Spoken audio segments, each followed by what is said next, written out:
We My apologies. Finally, we acknowledge that our institution relies on hourly student, contingent, and unpaid labor, and we recognize those contributions. Thank you to our colleagues at Bellevue College for this needed and timely acknowledgement.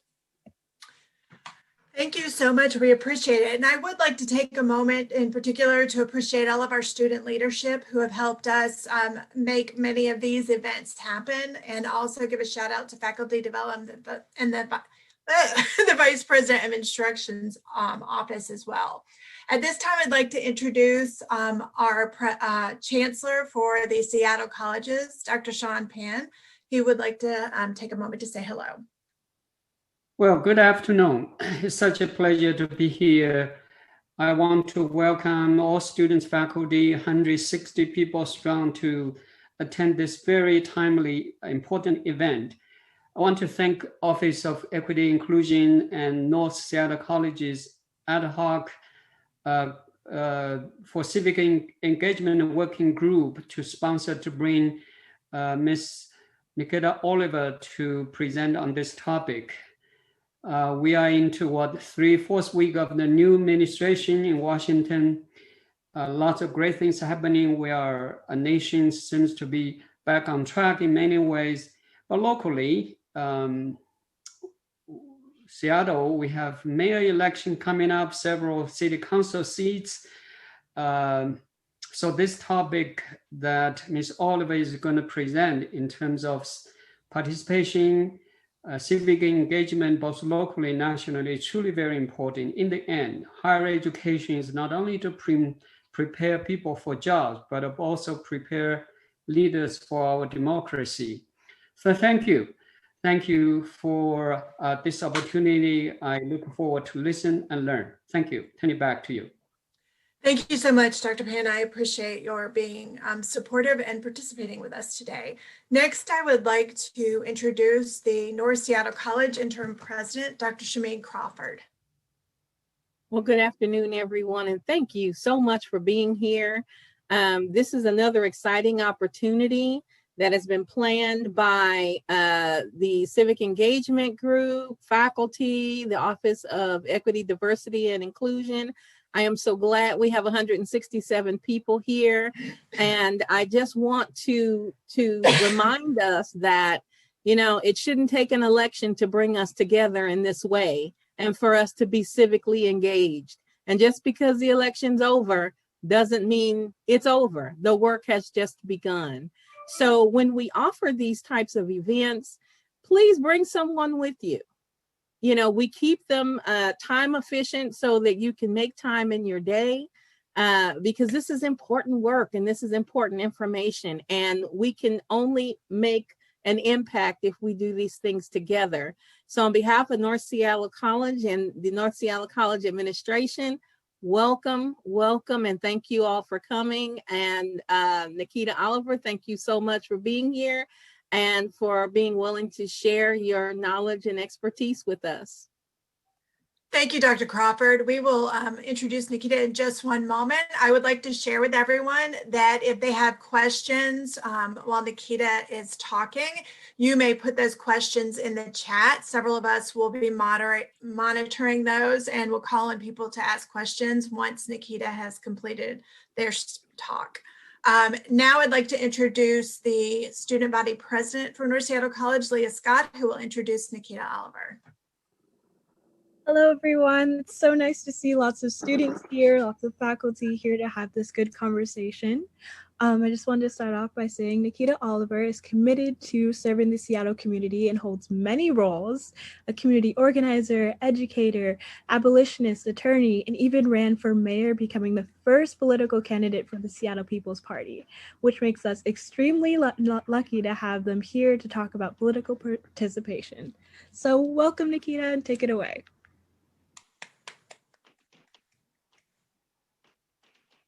Good afternoon. I do believe it's afternoon. It is. It's 12:07 p.m. It is so hard to track the days with all of these Zoom events, but I am very humbled and honored to share space with you all.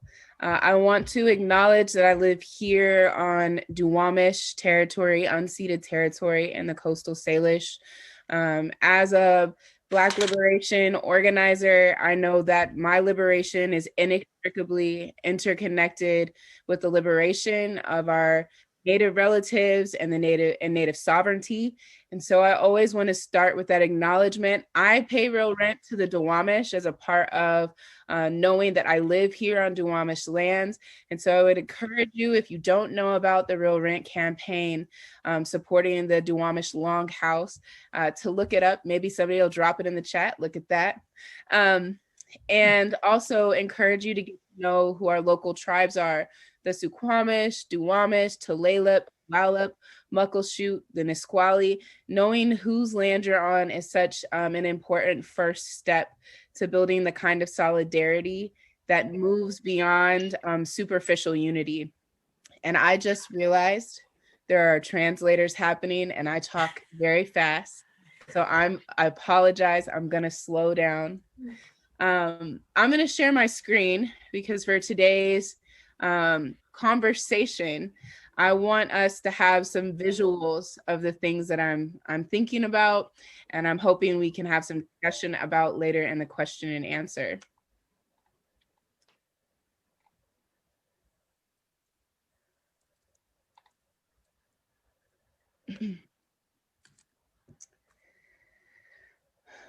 So there are some phrases from the last probably 8 to 10 years of community organizing that I've been a part of that stick with me, that are a part of building my foundation, my principles, and my values around what it means to be, quote unquote, civically engaged. I think, those are not words that I necessarily use to describe what I do or how I serve in community, but I think that they are words that people use, and I want to ground them in a movement space.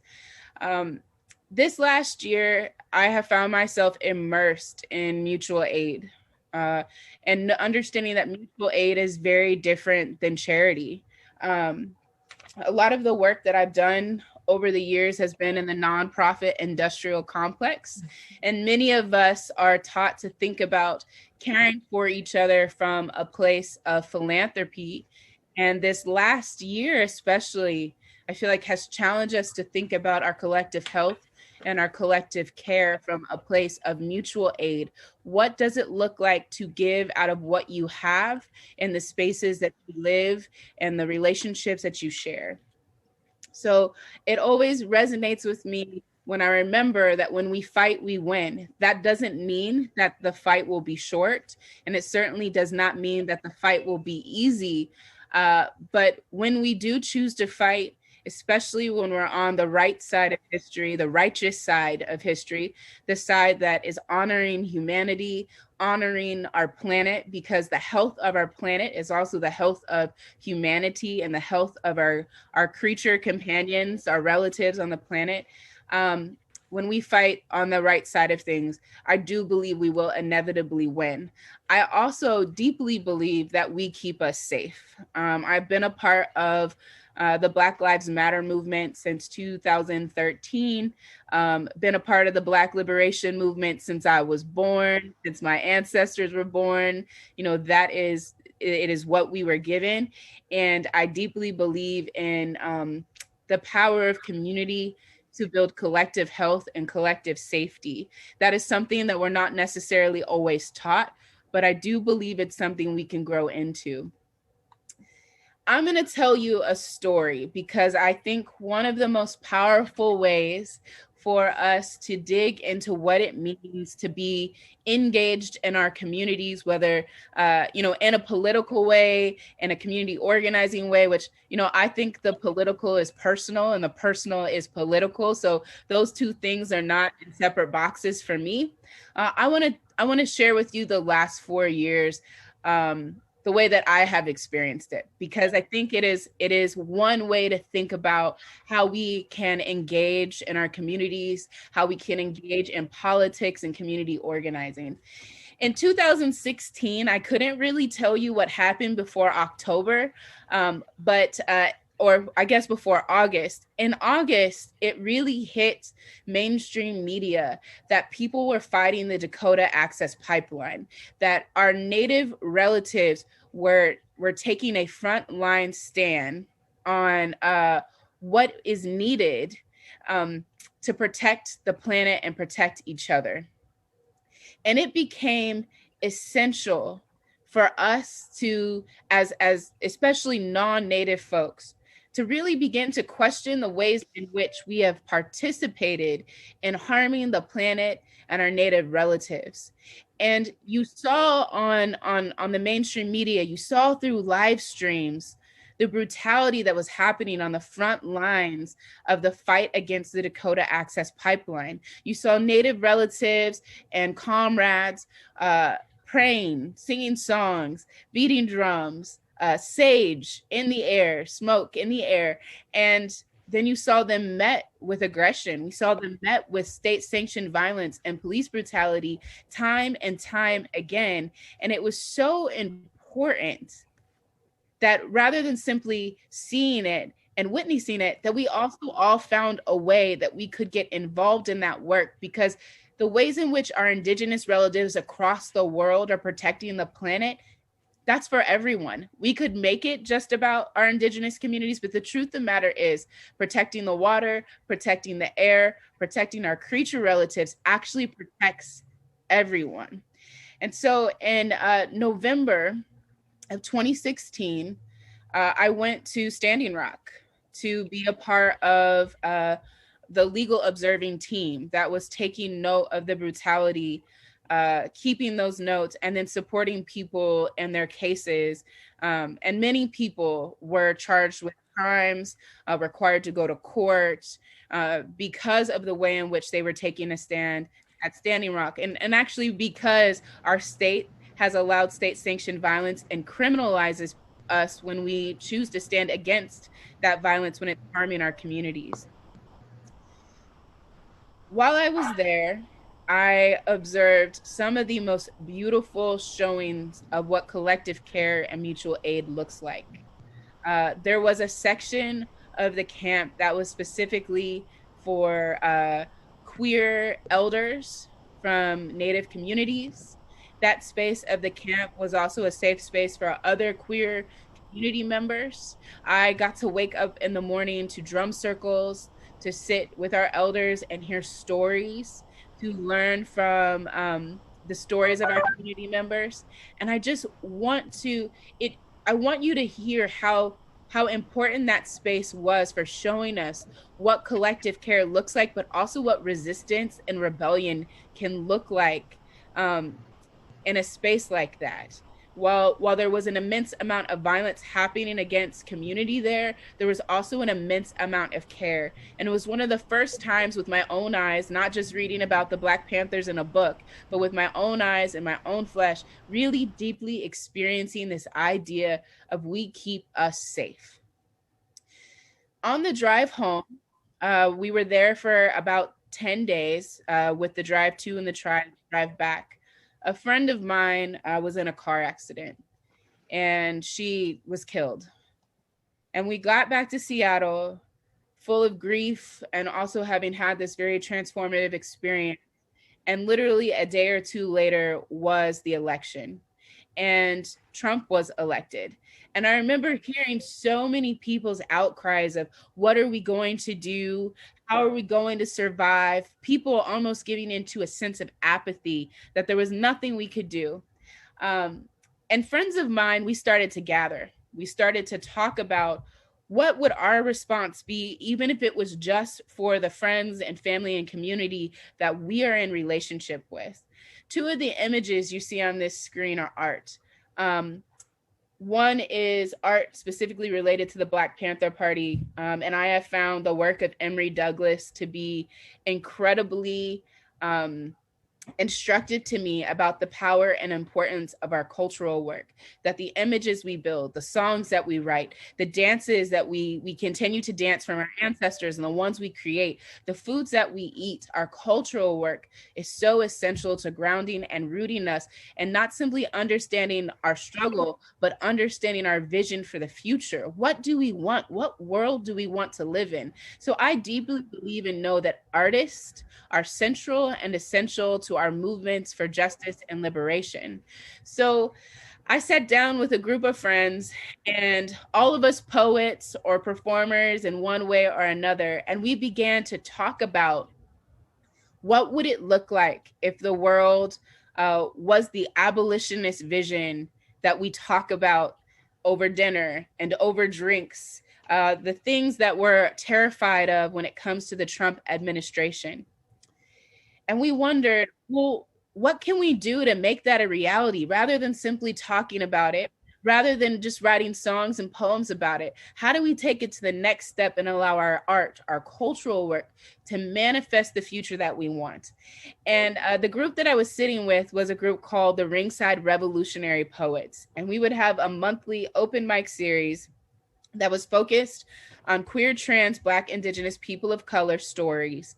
And people would come together, share the things they need to share, say the things they need to say. There'd be live music and a band, but it was extremely political. So you can imagine the Yelp reviews sometimes were not the most friendly Yelp reviews, because there would be people, sometimes white folks, sometimes cis hetero men, sometimes wealthy folks.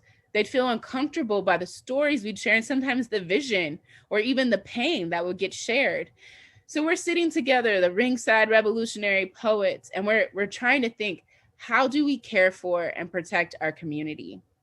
We knew that local elections were getting ready to start, and none of us had ever ran for political office. And to be quite frank, none of us are really a fan of politicians. And much of that has to do with we haven't necessarily seen elected officials that reflect our values, represent our issues. In fact, for most of us, our experience had been hearing the platitudes from people running for office that maybe would include our communities towards the end. But when it came time to vote, and after they won, suddenly they didn't remember that we existed. And so we started to talk about what would it look like if we inserted ourselves into the race. Now, mind you, none of us knew anything about campaign finance or public disclosure commissions or all the things that go into the background of running for elected office. But we set our minds high, and we were like, you know what? What if we ran a whole slate of people for office in 2017? And when I say a slate, I'm talking about we wanted to run people for Seattle City Council, King County Council, school board. We even thought about running somebody for sheriff, even though we were like, I don't even know any cops to even convince somebody to run for sheriff because they don't necessarily make me feel safe or comfortable. We were dreaming as big as we could. And then suddenly we realized, maybe we couldn't run like 12 campaigns, but we could consider running one. And if you look at this slide of 2017, this is nowhere near all of the local issues that we experienced. Our Native relatives on the front lines brought back the fight from Standing Rock directly to Seattle, and we're fighting against big banks, folks in oil, Wells Fargo, and we're forcing our city to divest from things like pipelines, oil. And we started to realize the same banks invested in the Dakota Access Pipeline are the same banks invested in prisons and the prison industrial complex. And we started to see that our fight was inextricably interconnected even here. And so together with the leadership of our Native relatives, we were fighting the Wells Fargo bank investments at the city of Seattle level. And eventually the city did divest money from Wells Fargo. At the same time, the No New Youth Jail fight, which had been going since 2012, was still on and strong. We were pushing back against the facility that was in the process of getting ready to be built, a facility that ultimately cost $233 million. But what was powerful in 2017 was that fight only continued to grow. More and more people have started to see the vision of a society built on abolition, whether it's through the defund movement, or it's through No New Youth Jail, or it's through fighting the Northwest Detention Center in Tacoma. People are realizing that cages traumatize our community and they don't keep us safe. In the same year, in 2017, Charleena Lyles was murdered by Seattle Police Department officers.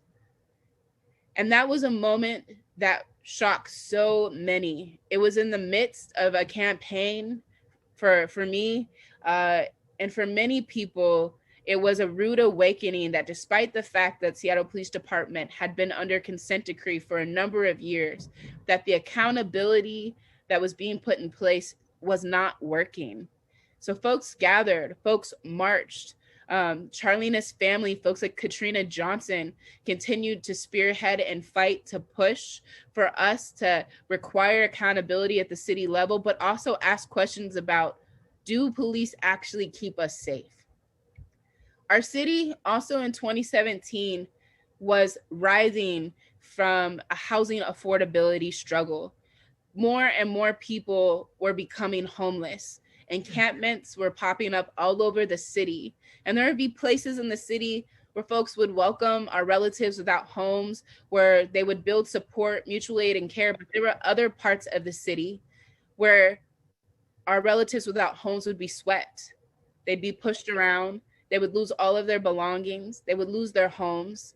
So in 2017, in March, when we decided to announce a campaign for mayor, I will not lie, I was terrified, because the last thing I wanted was to be a visible person known for being the radical left, even though I knew deep in my heart that's where my politics lie.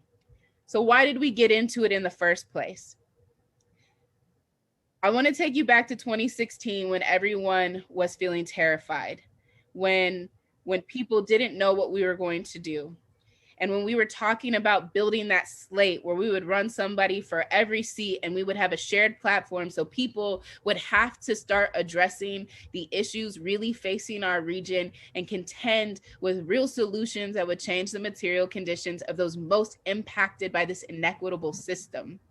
We did community circles. We sat down with elders, with young people, with artists, with educators, with relatives that didn't have homes. We sat down with so many people. We took an endless amount of notes. I mean, an endless amount of notes, which brings me to just a side Black history moment. I want us to think about Rosa Parks for a second. We have all been taught Rosa Parks was tired, she sat on a bus, refused to move, and there you have the civil rights movement. That's not how it worked, y'all. What I love about this particular slide is Rosa Parks was a member of an organization, which means she went to meetings, she took notes, she struggled with other members over thoughts and ideas, but most important, they planned things together. She wasn't just sitting on buses just because she wanted an adventure. The truth of the matter is, note-taking has always been the most unsexy, underrated aspect of the movement. And I want us to be thinking about, when we think about civic engagement, when we think about organizing, I want us to think beyond the high moments of the history we've been taught, the marches, the sit-ins, the times when people visibly got beat down. Those are important moments, but they are not the moments that build the movement. The moments that build the movement are the ones we never talk about. It is the note-taking, it is the long meetings, it is all the ways in which we don't know or don't engage the truth of the hard work that goes into making the big moments. It is little unseen moments that lead into those big ones we get taught in our history classes. And Auntie Rosa Parks, whose birthday is today, yes, she did all those things. That's what led to her sitting on the bus. It wasn't just a random occurrence. It was study, it was community building, it was being in the movement long before that moment happened. She was prepared and she was ready. So I'm going to take you back to the part of the story I was in before we had that little break. We did community circles. We took a lot of notes. We asked people, what do you want to see? And what came at the end of the day was folks that they want to see people who reflect our communities, who reflect the margins, who have been on the front lines. They want to see folks like that running for office, reflecting the values of community in a way that is not just simply placating to our interests, but actually speaks to the reality of what we need. So we started to make lists. We asked people, who would you want to see run for office? And what would that even look like? And we made all these lists of elders. We made lists of young people. And lucky for me, I was the note taker. So anytime my name would come up, I would just be like, skip, next. Because for me, my work, my lane at the moment was making art, hanging out with youth, coordinating meetings. But it kept happening. People kept saying, here's the list of folks I care about. And one day I was at Franklin High School and a young person came up to me and said, hey, Miss Nikita, I heard this story that you might run for mayor of Seattle. And I had a moment to be like, who said it? And the youth said to me, Miss Nikita, I know maybe it scares you, but what I want you to know is, as scary as it is, it would really make me start to believe that I could have the opportunity to do something like that someday. To see someone who looks like me, talks like me, thinks like me, comes from where I come from, shares some of my history and my stories, doing something I never thought was possible for me would be transformative for the future for me. And you know, I love the babies. I love young people. And I had to think seriously about what this young person said to me. So during our next meeting, I shared with the crew the story of this young person reaching out to me. And I told them, you know, the last thing I want to do is these typical political campaigns where you roll up into people's neighborhoods, you try to tell them what you think they need, and then you pop out and maybe you respond to the things that you heard. What if instead of writing a platform and going to people to ask them to co-sign it, we went and we just spent time in our communities and we asked people, what should the platform be?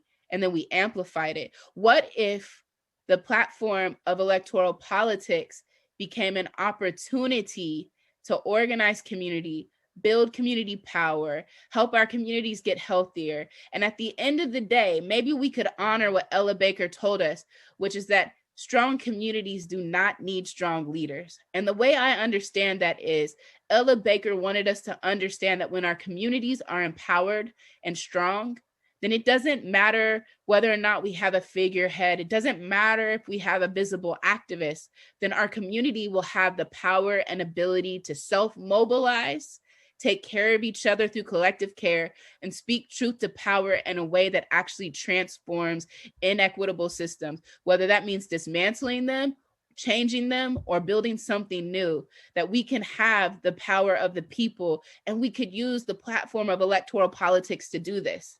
Now, what was wild about this whole thing is that no one in our crew, if you look at this picture on the right, no one in our team knew how to run a political campaign. We had no consultants.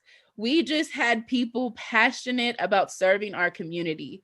Every event that we had cultural workers at the forefront, artists, performers. We always had food. What would it look like if every event you fed people rather than using campaign dollars to do typical campaign things? What if you used your campaign dollars to make sure that every time people showed up with you, they could eat? What would that look like? So we would have events where we fed people. We had art and music. We invited folks from movements that were already happening to come talk and share what they were doing to get more people plugged into it.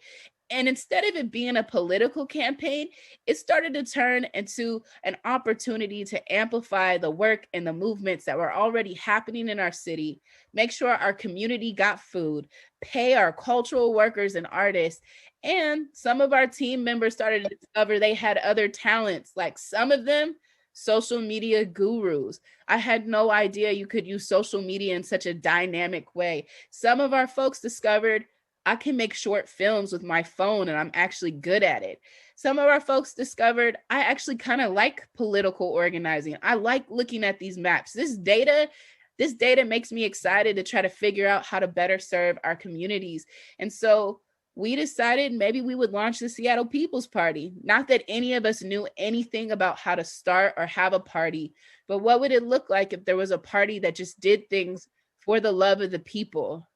And that was the root of what we were doing in 2017. I'm not going to pretend like it was an easy year. It was an inspiring year, but it was very tiring because at the same time, as queer, trans, Black, Indigenous people of color, we are often expected to not only do the work of dismantling the system, but to then do the work of building a better system and to do it all without pay and just do it out of the sheer goodness of our heart. Now, we're going to do it, right? Because it's our liberation. But I just want to acknowledge cutie BIPOC people. We work double time, sometimes triple time to try to build an equitable world. And that is not easy. In 2018 through 2019, those years kind of started to meld together. We were doing the People's Moratorium. King County, despite acknowledging so many of the harms that incarcerating children causes to our communities, continued to build a $233 million youth jail, despite the fact that our movement for No New Youth Jail only continued to grow. So we put out a call, put a moratorium on the building. Maybe if y'all put a pause on it, we could come together as community and imagine something different. Maybe we could come up with a center for healing or a place for collective healing and liberation. Maybe we could just put that $233 million into the families and the communities we know are most likely to be fed into the school to prison pipeline. And maybe we could stop the school to prison pipeline. At the same time, we were fighting and have been fighting and will continue to fight the climate crisis. So many young people, and I have to shout out the young people, y'all stay on the front lines of the work.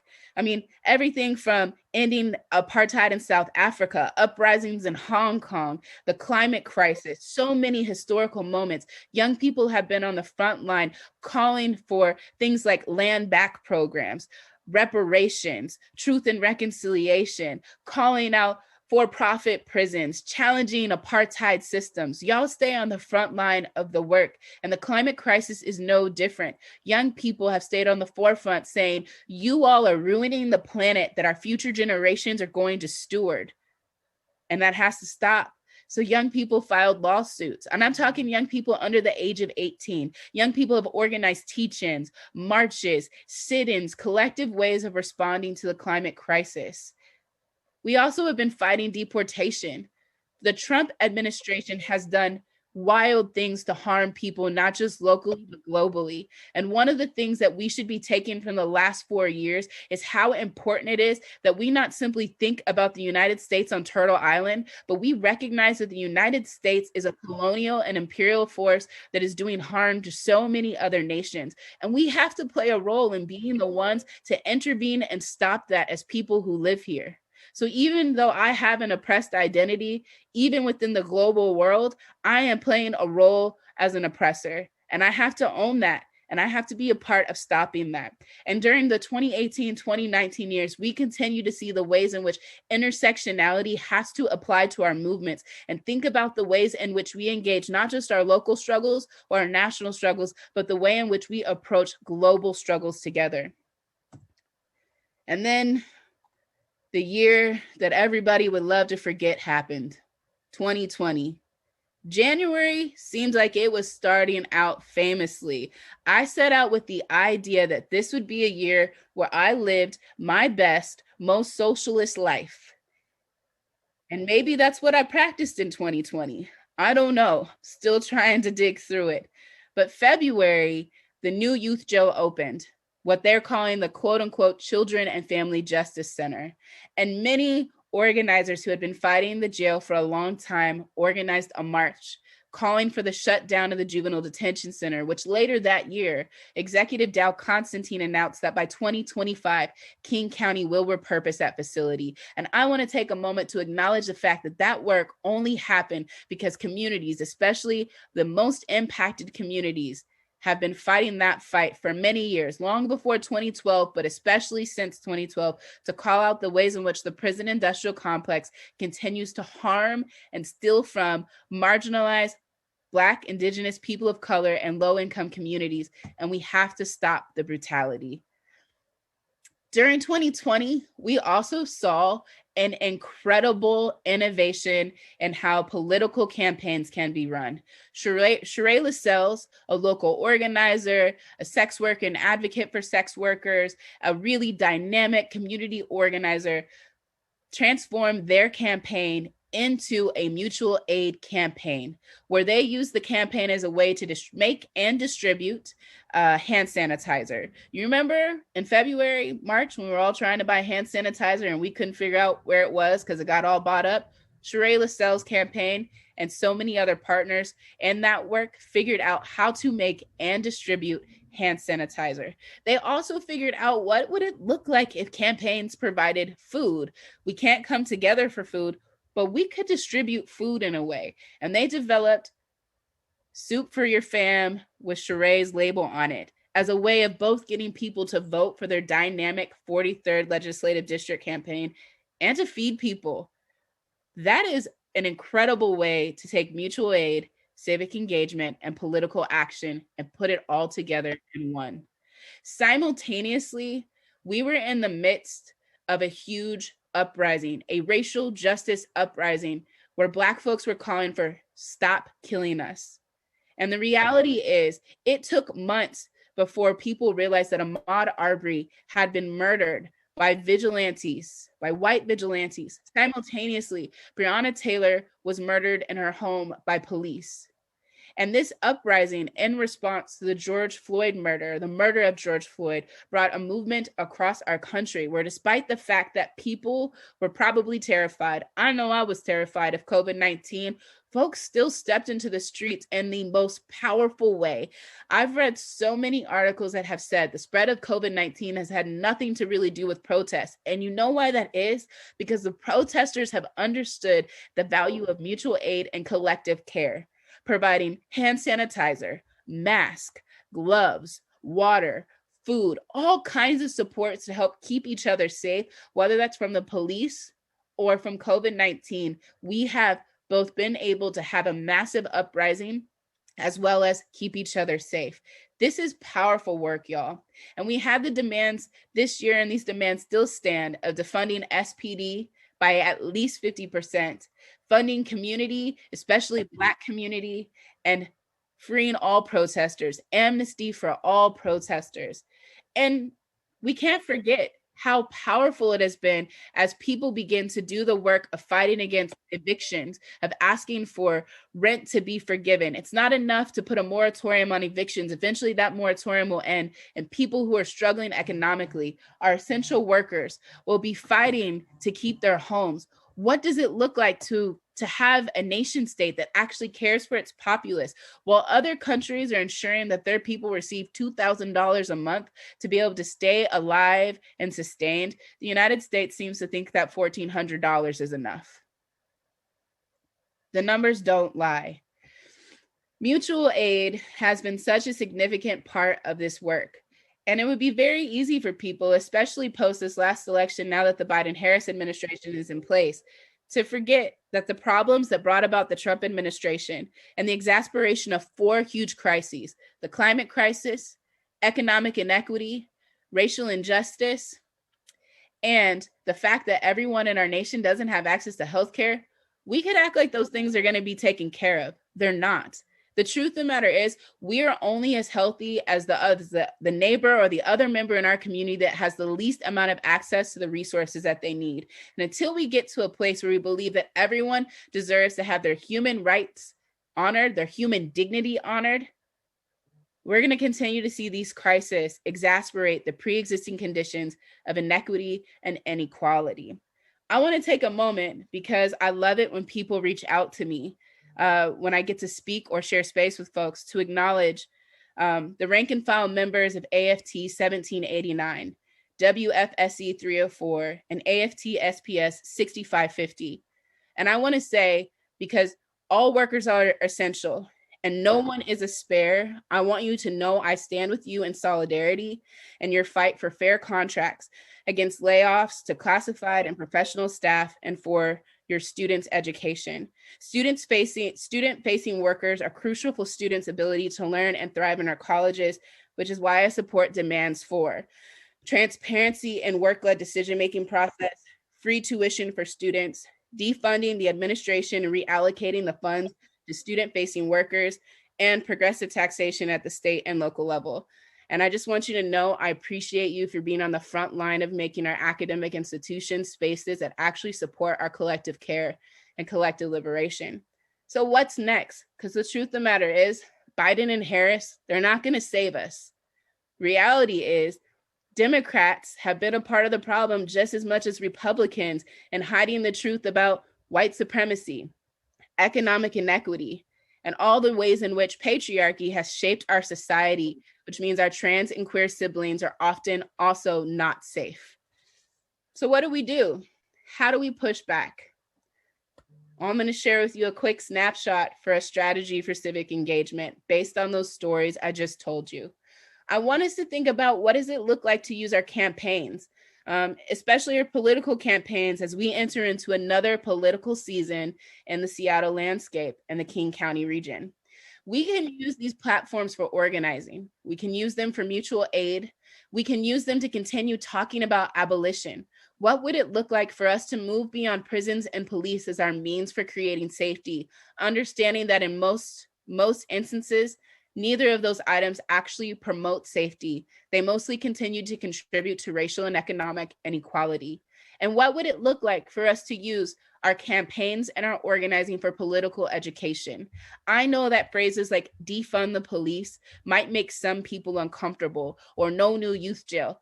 But I think it's mostly because we don't understand the impact that these institutions are having on presently and historically marginalized and impacted communities. And if we really understood our impact, I think most of us would be down to figure out how to create a new vision. The beauty of y'all being at Seattle College is it is an academic institution, and universities have been the site of so many uprisings, education, and organizing. You could be organizing on your campus and maybe not even realize you're changing the world by making sure your fellow students and the educators you work with know the truth. Isn't that what education is supposed to be for? So we know the truth, so we can figure out how to be whole, healthy, liberated people together. We can do this work, and you all can use your academic institution as a space for incredible organizing that builds community health and strength to mobilize and provide collective care. I want to leave us with a few quotes that have built, for me, some really important principles. The first is, you have always been essential. No one is a spare. No one in our community is disposable. And I know we've been taught a politics of disposability, that we can get rid of certain people who maybe don't fit our idea of what society is. But what if we were a society that truly believed in restoration, healing, and transformative justice? What if we figured out how to be about supporting each other, how to be intersectional, how to think about the ways in which all of our community members can participate in living and being a part of our society, from our queer and trans loved ones to those who have been economically marginalized, to folks like myself who have experienced racial oppression. How do we think about the disability community that is a part of the world that we live in, and actually make sure that it's accessible? If this last year has taught us anything, we could have made our classrooms accessible a long time ago, but instead we wanted to force people to have to give into a standard of education that maybe did not serve or meet their needs. How do we become more intersectional? No one is disposable. How do we view mutual aid as a radical act to bypass the system, to help our neighbors, to care for each other? We need each other. We keep us safe. And lastly, solidarity is not charity. Philanthropy has done a lot of damage to our communities. by forcing many people to become dependent upon the nonprofit industrial complex? What would it look like if instead we figured out ways to redistribute resources amongst our community, to care for each other, to open our arms up to one another? What if we freed them all? I know so many of our loved ones that are incarcerated in the Department of Corrections are facing a terrifying landscape of COVID-19. Could we find a way to support our loved ones re-entering back into society together by ensuring people have access to homes, jobs, education, healthcare? What would a world like that look like? And lastly, justice is what love looks like in public. If our justice doesn't look like a true, compassionate, deep love, then it's probably not justice. And one of the things I learned in law school is that the law and justice are not the same thing. Simply because it's legal does not mean it's just. And many things that would actually be just often are not legal in our communities. And I'm going to end again with one of my favorite leaders who has taught me so much, Ella Baker. Strong people do not need strong leaders, and we who believe in freedom cannot rest. Reality is we all have the opportunity to, in one way, be civically engaged, to organize, to share mutual aid, to learn, to grow our political education muscle, and to envision a world of abolition, a world beyond prisons and police. We who believe in freedom cannot rest. Thank you so much for allowing me to share space with you. And I think we're gonna do some question and answer.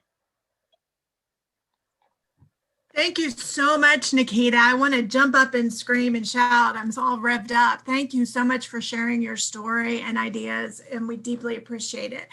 I am going to throw it to Jim Jewell now for our first question. Jim? Yeah, I have a couple of questions that are very closely related to each other. So I'm going to start with a question from Kelsey Peranto. You've spoken extensively about the value of young people's work and persistence. How can a college or institution best honor their essential value and bolster their success? Yeah, that is a huge question. And I wish we were in person so I could throw it back to one of your educators. But speaking from my own personal experience, I have found nearly every educational institution I was in, one that never met my need or passion for learning. Everything I learned that has been transformative has been because I taught it to myself or the group of people that I built with, we self-educated. What would it look like if our young people, especially those who have experienced marginalization, actually see ourselves in the classroom? We experience an educational system that is empowering for us to live the life that we want to live. One of my mentors told me that educar means to pull out. That's the root of educate. And our education system has too often been about trying to force young people to put on an identity that does not fit, and to be honest, probably doesn't actually share our future. What would it look like if classrooms were spaces where young people could bring their full selves and their whole stories, explore ideas and information that actually allowed them to grow into more liberated people? So I guess it's, putting that question out there is, how do we create liberatory education spaces that honor the multiplicity of ways in which people learn? I have a lot of young people in creative justice where I work, who maybe people would call them neurodiverse, but the way I actually experience them is they've just never been in a classroom setting where somebody honors their learning style as a valuable learning style. And I find those young people are incredibly brilliant and ingenious, especially when the learning environment is one that suits who they are. So can we build learning environments that work for everyone as opposed to one style of learning environments that are liberatory? And since we're in Black History Month, what would it look like if we had educational environments that, especially for Black youth, started before slavery? There is so much that happened in the history of the African diaspora prior to the enslavement of African peoples on Turtle Island. I find that starting Black history at that point does so much harm and damage to the ability of young Black peoples in the African diaspora to think about ourselves for the creativity and ingenuity that is actually within our history and ancestry. Thank you, Nikita. Jim, do you have our next question? I do, and this question is going to be asked by one of our participants. So Nicola Rigger, could you unmute yourself and ask your question of Nikita, please?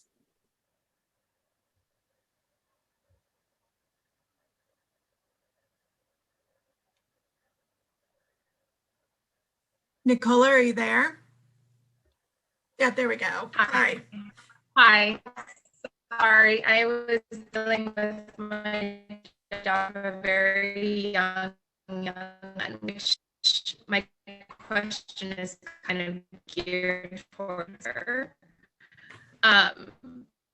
What advice do you have to give to bring these conversations into family, especially parents of really, really young ones? Oh.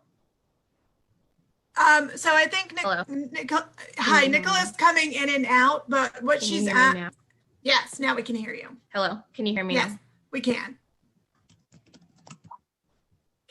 Yeah, okay. Basically, what Okay. she's Perfect. asking is Sorry, how we my bring these computer is in conversations school. So into. I have a very young daughter. She's 4. Oh,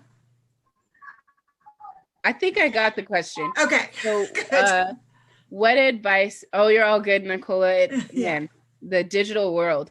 What advice do you have for bringing this discussion and lessons into families as a parent of a young one? So the first thing I'm going to acknowledge is I'm not a parent.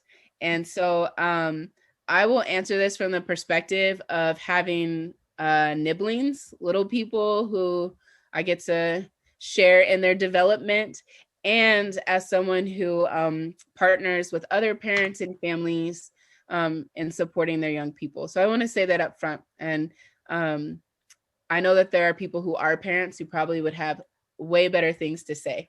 But I find that being honest, obviously age appropriate honest is important.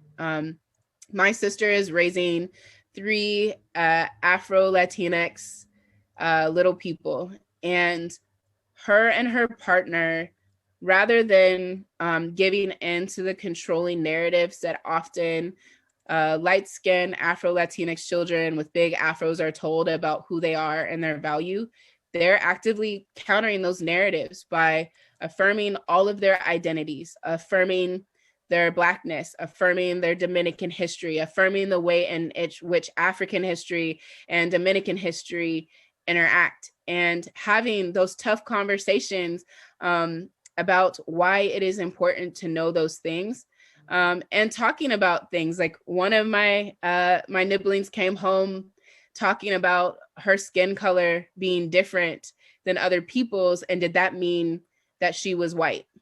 And having a dynamic conversation with them about their history, showing them pictures of their loved ones, talking about the different experiences different people in our family have because of the way in which race has structured society.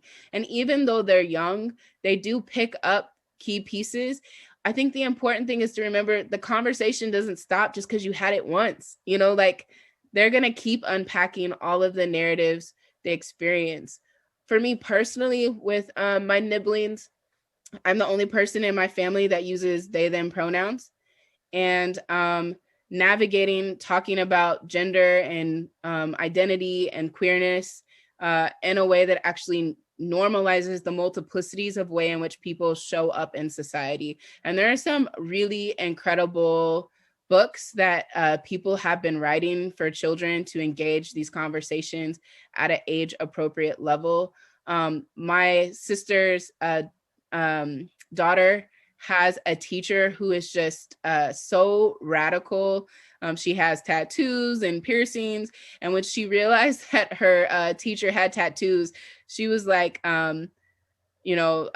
Zizi, Nikita has those too. And so there's also the way in which they start to see, how we show up honestly. They start to see that in other people, and they begin to connect the dots. I guess the last thing I would say is I'm the godparent of 3 lovely little people, 2 twin, a set of twins, and another rambunctious human. And their mother has chosen to be thinking about how she talks about her body, the way in which she engages that. Does she use like actual words around, like real anatomy words, rather than the words that we use that kind of like hide the way that we talk about our body parts? Because especially as femme folks, we've been taught that there's something wrong with our bodies and like they should be hidden. And she's figuring out, how do I raise these 3 liberated folks with femme bodies to understand what their bodies are actually anatomically, and at the same time have freedom in those bodies, when for 30 some years of my life, I actually have not engaged my body in that way. And so she's constantly asking herself, is the way I'm engaging my body in front of these little humans actually the kind of way that I want to hear them engage their bodies?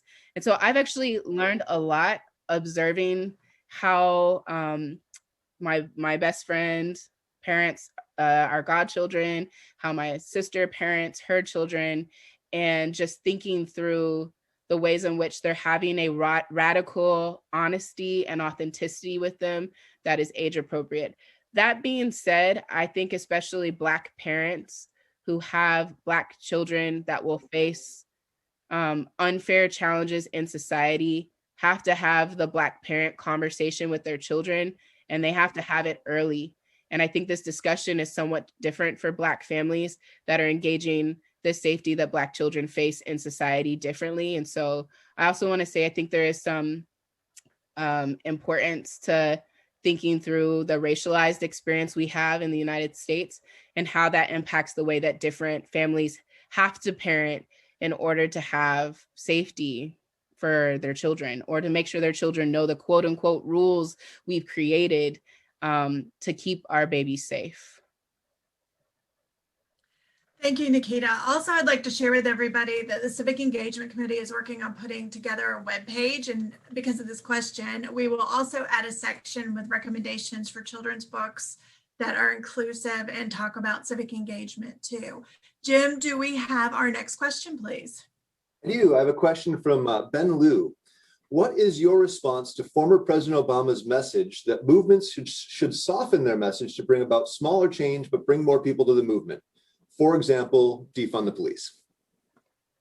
I think me and former President Obama would disagree, and maybe we could have a really good conversation. I believe in the diversity of tactics. I think that we have to have, if you don't have the radical message in place, you'll never get the moderate response. Now, obviously, I want the radical thing to happen. I also know that people will only go as far as you push them to go. When I took negotiation in law school, the first thing we were told was, make your negotiation the highest, most possible thing you want, and you might end up with something in the middle. I think it's important to know that if we don't put the demand for, honestly, abolition out, the demand for defunding won't happen. Society has shown itself to recalibrate to our movements. An example of this is what happened with the DC riots. You had people, many people talking about issues with policing, but the moment the DC riot happened, you had those same folks calling on the police for protection and not engaging the fact that the reason the DC riots occurred is actually because deep down below there is a huge white supremacist uprising, and police have more often than not been the other side of that coin. If you watch the videos of the DC riot carefully, you will see there were actually points where police opened the gates for quote unquote protesters. That is not an unusual happening. So I think reality is, one is we have to grapple with the real issue. What is really actually happening at the roots? I think the second thing is our political education. As important, or maybe more important than defunding the police, is what we do next. How do we create safer communities for everyone? And we spend an exorbitant amount of money on a public safety system, quote unquote, that actually doesn't work for everybody. In fact, it makes some people unsafe. And lastly, we have to have a diversity of tactics. We talk a lot about how wonderful the Reverend Dr. Martin Luther King was, and he was wonderful, but he honestly could not have achieved the gains or that aspect of the movement could not have without Malcolm, without Assata, without the more radical left that came up after he was assassinated. It was almost essential to have the radical vision being painted so that people could even see the impossibility or the possibility of what feels impossible. And I would guarantee you that when slavery ended, plenty of people were like, there's no way we can end this. When segregation ended, people were like, there's no way we can end this. And many people thought that those abolitionists calling for the abolishment of those aspects of society thought that they were kind of out of their minds. But reality is, almost 100 years later, we can see that that was very much possible. That being said, the reform of slavery was the prison industrial complex. And if we're not willing to engage that conversation and push for the defunding both the police and prisons, we're never going to get to a place of true liberation for everyone. So I understand what President Obama is saying, and I disagree, because if we don't paint the radical vision, we won't have an idea of where we're trying to get. We need both. We have to have the whole suite, the whole picture. And I'm more than happy to be the radical left, painting the abolitionist vision of a world where we don't put people in cages or use police as the way of policing our communities. Thank you, Nikita. We have time for a few more. Jim has someone ready to ask a question. Jim? Yes, Melanie Jorgensen, are you ready to ask your question of Nikita?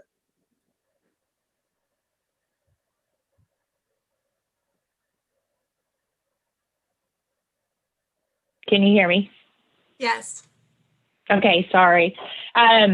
Nikita, where do you suggest, so what I'm hearing and what I've learned is that white people need to get to work educating other white people. And I've taken that to heart. And I'm wondering, where do white people go to advocate for BIPOC people in our community, such as public schools, or where do we take that leadership from? Like, who do we look to? And I've learned, don't come with an agenda and ask you to get on board, but come and say, what is it that you are fighting for that we can help with? For example, if we wanted to help advocate for the impact of reopening public schools on BIPOC families, how do we know where that voice is coming from and what we need to advocate for?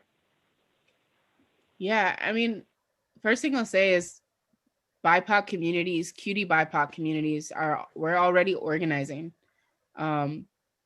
We've been organizing, we're already on the front lines. And so what does it look like to get in line with the work that's already happening? I think people always want to recreate the wheel. And there's like almost an inherent, I don't know if folks with privilege realize it, but sometimes, often, y'all don't trust that we know what's best for us. And there sometimes feels like there's a lot of questioning of what we've already started doing. And maybe it don't look the way that you would do it, but it is the way that we need to do it. And so how do you trust the process and pathway that we're putting in place? I also want to encourage people to give cutie BIPOC communities some space to sort ourselves out, generations on generations of trauma, and having to keep doing the work of dismantling a system that does so much harm while simultaneously building a system of care it's a lot. There is a lot of trauma, and we deserve space to heal. Sometimes what we actually need is y'all to go hang out with white folks or wealthy folks and do the work of deprogramming, deinstitutionalizing, figuring out y'all's mess. White supremacy is for white people to undo. And I know it is uncomfortable to sit with other white people and be like, yo, your white fragility is showing mad hard right now, and I'm gonna need you, let's work on that. The same way I do healing circles amongst other cutie BIPOC folks, white people need to go do some healing circles and do some unpacking circles and then come back and say, you want to partner with us in the work that we're doing, because white folks bring that trauma and that like, that superiority complex into our spaces. And then it makes it even harder for us to navigate the work we're trying to do. And I know maybe that sounds harsh, I don't know, but like white folks need to go do some work with white folks and not expect that that means you get to do the liberatory work after you've done your internal work. Maybe that means you figure out how to redistribute all those resources that you've been allowed to hoard for a lot of years that need to be redistributed. I think there are some fights that exist that it would be nice if white people just took them on. One example is I see a lot of, when we think about things like economic equality, a lot of wealthy folks, especially white wealthy folks, have the ability to impede those kinds of changes at local, state, national levels, but we don't even know who they are. We never seen them because they're so wealthy and so privileged that they don't even have to like come to public comment to impede the movement work that we've been doing. What does it look like for y'all to go snatch up your cousins and keep them from doing those blockades? You know what I'm saying? I would also say stop seeking. I think Robin DiAngelo's work is cool. She also makes hella money talking about a thing that she benefits from. And I won't lie, I feel sometimes many kinds of ways about that. I think people should make money off their labor, but when you make money off of a thing that causes so much harm to people, and there's not a clear, accountable way for you to redistribute that, I have some thoughts about it. I'm not a fan of it. And lastly, I would say be an accountable relationship. And by accountable relationship, I mean non-transactional relationships where you're able to receive from folks correction or adjustments when what you're doing is not helpful. Because I have found oftentimes in spaces when I ask white folks to take a step back or privileged folks to take a step back, they get offended, like, I came here to help you and you're asking me to take a step back. I'm like, that now I have to spend time sorting out your hurt feelings about me asking for some space for our community to do the work we're doing. So I just want to challenge folks to really think through fragility, really think through how do you organize the communities of privilege you have. I'm an attorney and I think attorneys can be really unhelpful human beings sometimes. And I feel like it is my responsibility to be out here organizing these lawyers, not to be do damaging things. I have a white mom. I feel like it is my job to organize the white moms of the world because I have one, not to be out here doing damaging things.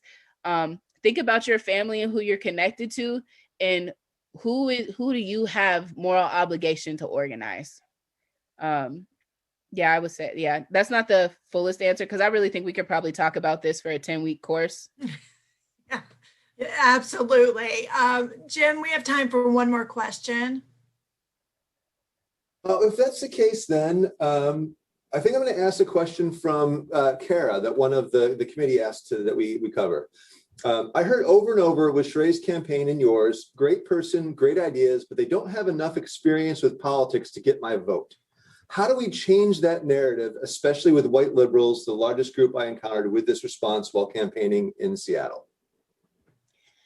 Simply put, every time I hear that is they're not white enough or male enough or wealthy enough to be considered they have the right experience. If I could just be straight, it's bullshit.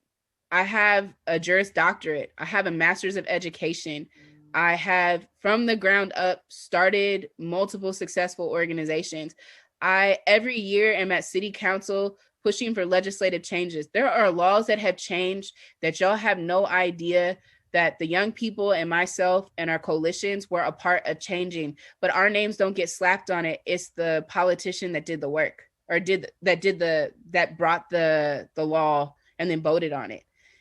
I think Sheree has an incredible array of work that they have done, but society doesn't value organizing incredibly marginalized populations like sex workers for collective care and collective protection as a valuable skill, but they will value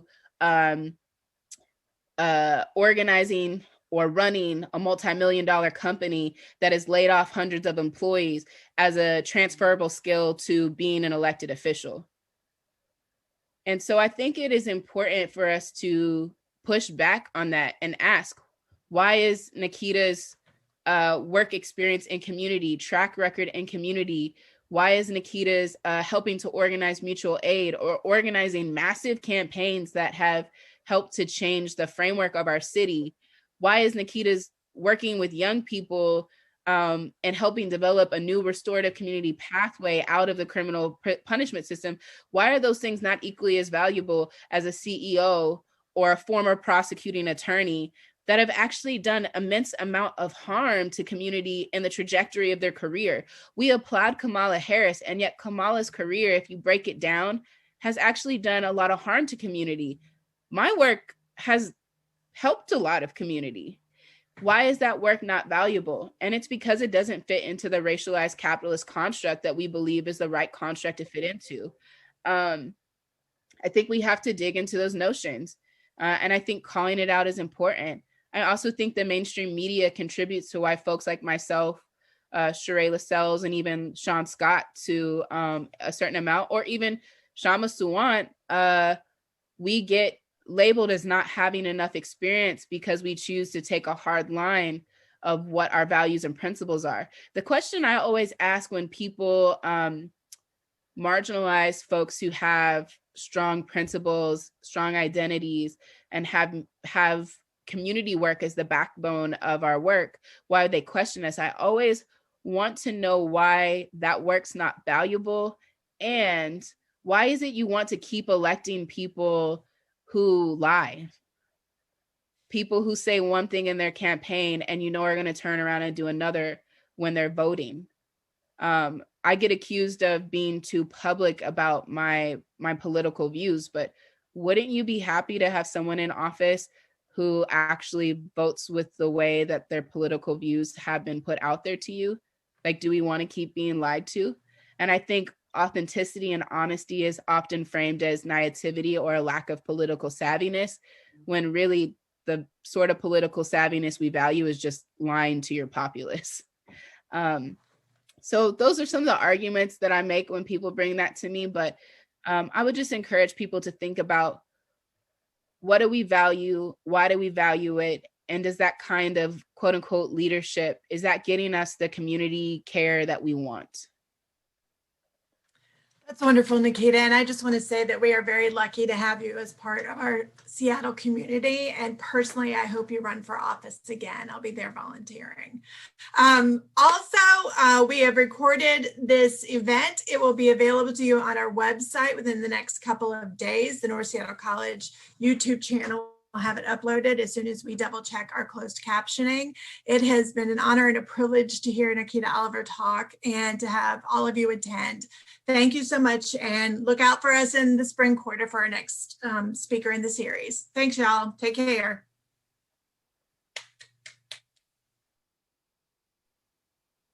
Thank you. Thank you. Thank you. Thank you, Nikita. Thank you. Thank you for having me. Amazing. Thank you so much. It was Thank really you, nice. Nikita. Gracias. Thank you. Viva la lucha. Viva la Thank you, lucha. Nikita. Yay. Great job, Nikita. Please tell Jossie I said hey. I'll deliver the message. All right now. Okay, bye-bye. Peace. Thank you. Thank you. Thank you.